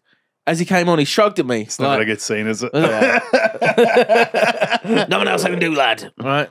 I went on maybe 3 or 4 minutes, just shouting non-stop. You couldn't, like, literally, you try and start, and someone go, and I went, "Joe, I'm not fucking babysitter. It's a waste of time." And I walked off stage. Yeah. And fair. actually, because of that, then Molland went back on and went, "Look, I've tried to tell you, if you shout like this, then no show can happen. Yeah. So we're going to stop the show and we're going to throw you out." So then he threw them out, and then it was just the 4 people left. And then we started the show again, and it was like Fine. it was 4 people, but it was nice. And then the second time I was at the Rotunda. Mm-hmm. Glasgow. Yeah, No and longer running there. and I was on stage having, I would say, a 7 out of 10 time. I was doing completely inoffensive material. Yeah. You know me, I'm not a particularly offensive guy. 1 or 2 hot takes every now and then, but nothing that really riles people up. Crisp sweetheart, etc. And a woman walked on stage whilst I was on. I looked up, I see her walking towards me. I'm going, "What? What's she doing?" And she has a gin and tonic in her hand, and she just fucking threw it all over my face. Fuck's sake. And you'd been doing stuff about being an alcoholic. I probably had mentioned it because one of my opening jokes touches upon it, but like, I was like 8 minutes into a 20-minute set or something, and she came on, threw a gin and tonic. What the fuck? And I was like, you know, at this point, it was maybe 7 years without a drink or whatever. And I just had fucking gin thrown over my face. What the fuck? I went, "Fuck this," and walked off stage. And Bradshaw was hosting. So he quickly went, "We'll go to a break." Bouncers ran in, picked up this woman, and fucking threw her out. And it turned out her date came up to me and was like, "I've met her on Tinder. This is our first date. She's fucking mental." Like, I don't know why. What age was she? Like older woman or? No, she was like 20 something. Fuck's sake. He was like, she was a bit pissed. I have no idea why she did that. Like, I'm actually scared to leave in case she's outside. Like, I'm so sorry. I don't, like, you know, I've been speaking to her on Tinder. We've met up. We've come here. I was first act. She walked on, just fucking threw a drink over you. And then she was thrown out. I'm never going to see her again. And then there was a huge queue of audience members coming up to me going, "What the fuck happened there? That was so weird. I'm sorry that happened to you." Blah, blah, blah. Like, everyone was being really, really nice. Yeah. I said to Bradshaw, "Right, I'm going to go home." He went, "Listen, you can go home, but if you want, I can introduce you back on. You don't have to, but like, you can have a bit of fun. Like, you can see the audience was shocked by what happened, and they'll be on your side. You can, you know what I mean? And then when you go home, the last thing you think about isn't this horrible thing that's happened, but instead you have a nice gig." Yeah. So I went, "Oh, fuck," you know. And there was an umbrella on the side, so we went, "Why don't you go on and fucking open the umbrella as like anyone else want to fucking get me, right?" That's great. So went, "Fuck it, I'll go back on." Picked up the umbrella, went on, went, "I'm ready for you." And a huge, like, fucking massive round of applause. Everyone's like, "Hey!" Do you know what I mean? There was like a bit of like a narrative story to the show. And so then it was like, "Right, you can do the rest of your set." And then I died for 10 minutes. Yeah. There's no following that. Went back to material in the audience at first, like, and then they're like, "I preferred when he was waving the umbrella about." Can I wish that woman was still here? I was like, "Great, now I stink of gin and I've died." So Why would you go back on, man? I think lesson learned. The brawly thing's such a Yeah. great move, but like there is no following that. Yeah. Fuck that. The only time that would have worked probably would have been, basically, one, if it wasn't at that gig, because it could be hard at best of times, but if it was like your solo show or something, and you come back and people are there, you see you, but when it's just, whatever. Yeah. I had a similar thing happen once. It was at Monkey Barrel, and there's this guy he just kept heckling me just by going, Bonnie Rig! Bonnie Rig! He just kept saying Bonnie Rig a million times. And like the whole time I'm just like, and I'm fucking going through him and just like, I was getting really pissed off. But then I think I was only doing 10 minutes. I got to the end of my 10 minutes, just walked off stage. And then as soon as I came off stage, they fucking chalked him out. Yeah. But then like, go back on. I'm like, no. I'm like, I've done my time. I had to fucking go back. I'm like, I'm doing fucking overtime here. Yeah, I ain't getting yeah, paid yeah. anymore. Yeah. And I had to do my fucking set. I'm like, I don't want to do it, man. But it was fine. It was just fine. You know what I mean? But I was Why was just he like, shouting Bonnie Rig? he was for Bonnie Rig. Of course. Right, that clears that up. Yeah. Silly question. Somehow, I don't know. But whatever. And but yeah, it's just as funny those moments. But yeah, that's quite well you're ahead sometimes there. Bloody Ray Bradshaw. Yeah. No. And it was not long after. Did I tell you this last time about the brutal corporate that Ray booked me for? I don't know, tell us. Oh my god. So like I'd had a gig cancelled. So this is back when there used to be a thing called the Scottish Comedy Forum on Facebook. Yeah. So And it's I just like a Facebook group basically. Yeah, and I was like, right, I'm free this Friday now. I've had a gig cancelled. And Ray phoned me and he's like, perfect. With I need someone to cover me because I've just got the John Bishop support gigs. Yeah. And he's like, my mate is running a corporate. It's in Dundee. He's my friend. He's a comedy fan. So the gig's gonna be good. Even though it is classed as an after dinner. It will be good. I've done it before. It's fun. You'll be great. This is the fee. Great. I Good went, money. perfect. I'll go and do it. Good money. Yeah, all right. All For- right for money. a corporate. Small corporate money. Do you know what I mean? But like good money. I said to him, no, because the thing about these like after dinners is that they want you to sit and eat dinner with them. Yeah. Yeah. And I don't want to do I love a free dinner, but I'm not going to sit next to the captain of the rugby team or whatever. Yeah. So I said, tell them I'm doubling and that I can't make dinner, but I'll be there just in time for my gig. Ray said, fine. So I get there at 9:00. And as soon as I get there, they go, we're running behind. Yeah, they're always running behind. And I'm like, but how long? They went 2 hours. Fuck's sake. Dinner's just being served. So you can have dinner. So I can have dinner, but now I've got to sit and have dinner with them, right? Oh god. And everything takes so long. It's a Rotary Club in Dundee. It is there? I would say 80% 90-year-olds, 20% young team. It's me, the runners, the organisers, and at the end there's the other after dinner speaker. It's a top table like at a wedding. Yeah. I've done one of these recently. And there is a mic. It's a radio mic that sort of gets passed down. There's no stage. You just have to stand up. And here's the question in these ones: do you stand in front or behind the fucking table? Yeah, right. So before me, the other guy, after the guy goes, right? And the guy running it, who's Ray's friend, goes to me, this guy, I've seen him before, he's fucking dreadful. He's an old guy. Yeah. He stands up, picks up his iPad, and reads one-liners off his iPad for 25 minutes and fucking kills. Yeah. Really? He destroys the place. And it's Jesus like Christ. old jokes your dad would text you in like the early noughties Yeah. that have been doing the rounds. A lot of them, pretty Racist. dodgy. He's crushing. And the guy next to me goes, see what I mean? This guy's fucking terrible, isn't he, man? He's reading old jokes, But if they like him, man, they're going to fucking love you. Nah, it's And that was never the worst case. thing he could have said because it gave me a bit of hope. I was like, maybe this is going to be okay. So then they go, right now, time for your second speaker. Speaker. Not comedian.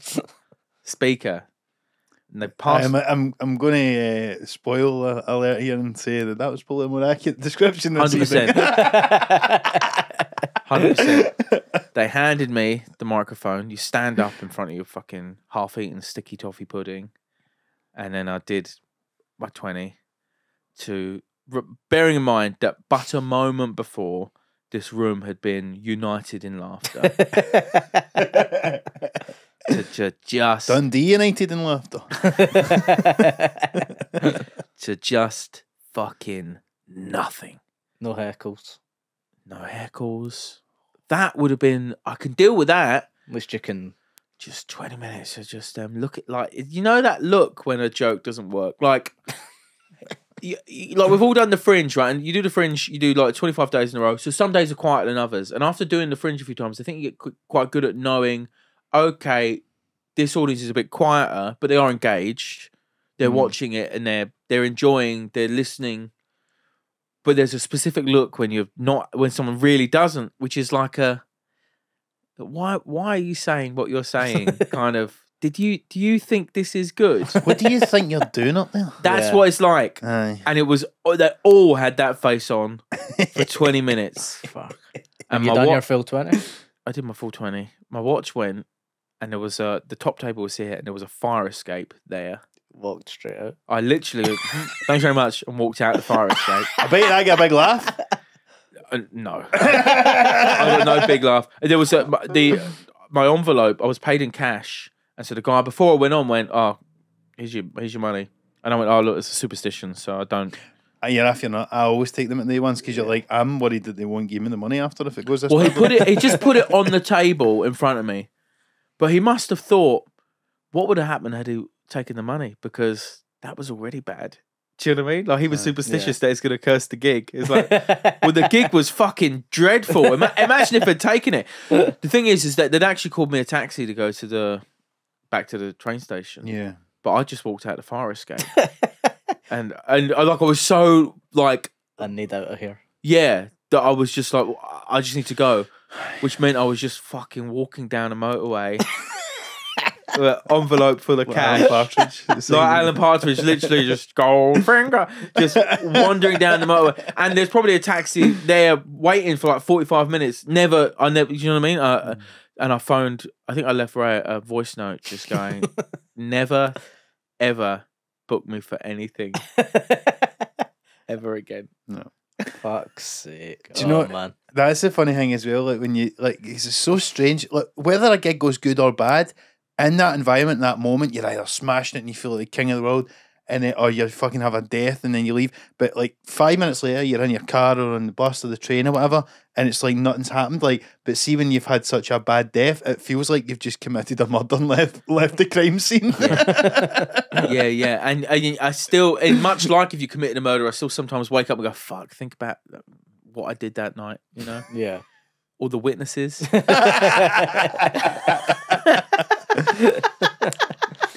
But we should say, let this be no reflection. No. On this is just the war stories that everyone has bad gigs, you know. There's not a comedian alive who hasn't had a bad gig every now and then. It's all part of the fun. And in fact, the ones you really need to watch out for are the ones who don't tell you about the bad gigs. You know, true. I You can.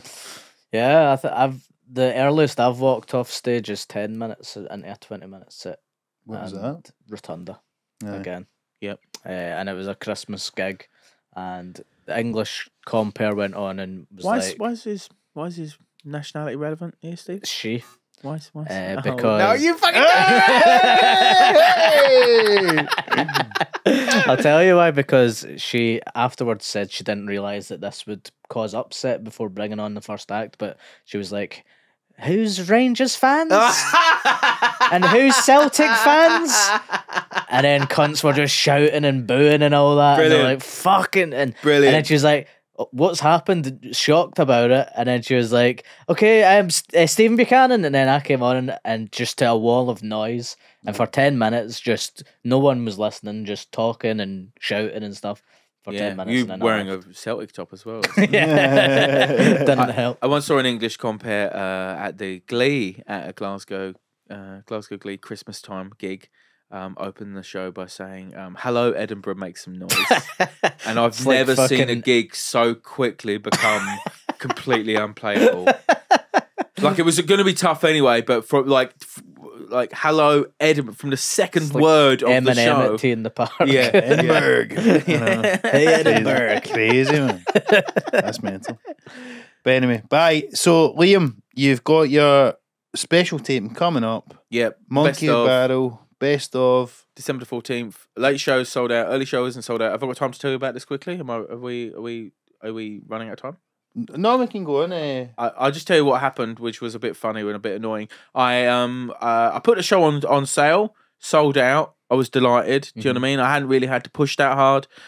So we added an early show. Which must be a sweet relief for you. Your bowel condition. Oh, not having to push that hard. Okay. Sorry.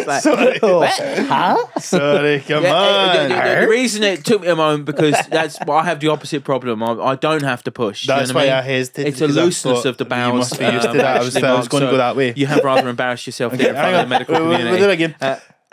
You must be used to that. With your bowel condition. There we go. Very good. I'm walking off a podcast after 6 minutes. Outrageous. No respect. Last time I come to Edinburgh for a podcast. So we added an early show, right? And then I went on holiday. I was in Palma, surrounded by fucking Brits. And I hadn't really thought about it for like a week. And I was like, I should check tickets for that early show. And I opened it, and that had also sold out. And I hadn't even plugged it. I'd barely told anyone. I'd put a thing in my stories saying, I've had an early show, and that was it. And I was like, oh, fuck, wow, this is great. Because I normally can sell, been doing this a while, built up an audience, but like, I'm not like fucking Marky Jennings over here or Stevie B who can just put something on and it just sells out the next day, all right? It's more Jennings than me, to be fair. But Right. Either way, do you know what I mean? I normally have to grind a little bit to fill a room. And then I was like, fucking maybe things have changed for old Withnail. Maybe now I'm one of these guys. I just put something on and it just fucking sells out. So I announced early show, also sold out. Thanks so much. Can't believe it. Really looking forward to it. The show's not for another 2 months. Then I get a message the next day from the venue saying, we're very sorry. There was a mix-up in your sales report. You have not sold out your early show. And I was like, but I've told everybody that I have. I've publicly said I have sold out this show. How can I now sell? How many more times can I say? We've added 10 more. We've found a few seats. There's like half a room to sell. oh god, So the early show, there is not sold out. How early is the early show? 6. And it's a Saturday. Yep, That's 6 o'clock, fine. Saturday 14th, and bother. it's. I mean, look, it's looking tasty. It's going to be all right. You know what I mean? It's not. You know, we've added 10, a few times, but 10 times to be we've added 10 times. Late show sold out. It's a best of. Ralph Brown is going to be opening for me. Great, Local Edinburgh boy, very funny. It's gonna be a lot of fun, and it's a fucking best of. So it's like all the best bits of like 5 or 6 shows. 100%. yeah. And if you've seen Liam opening for Meet the Kings, you'll know great stuff if you want to see that. might Some not. of that same stuff again, but he's skinnier now. Then Yeah. That's That's why we're on a smaller stage. Yeah, that's why he's refilming it so that he can release this footage this time. Well, and then I can get fat again, and then I can release it and be like, well, it's fucking there forever. Like I'm skinny once. That was me when I filmed the Kings. I think we went for fucking pancakes the next day, and I was like, I think I was at that weight for literally 24 hours. Oh man, but we'll be on the Ozempic in no time. Don't worry about it. Aye. Anyway, tickets still available. Be in the description and all that sort of stuff. Check it out. Liam Withnail, Monkey Barrel Comedy, December. It's going to be great. It's going to be one hell of a show. Excellent stuff. I've also got my UK and Ireland tour dates on sale for next year. Stuart's got a few dates as well, which I don't know, and he's not fucking here to tell you. So he will be back soon, though. But thank you for filling in this week, Liam. It's been great to have some of our friends back filling the spot. Been very fun. Thanks. Am I the last one before Stu comes back? Not in the release order, no, but right, okay. we will have another. But physically, I think he is back Physically, yeah, you'll be tomorrow. well, there you go. Well, I'm glad to temporarily be Stuart.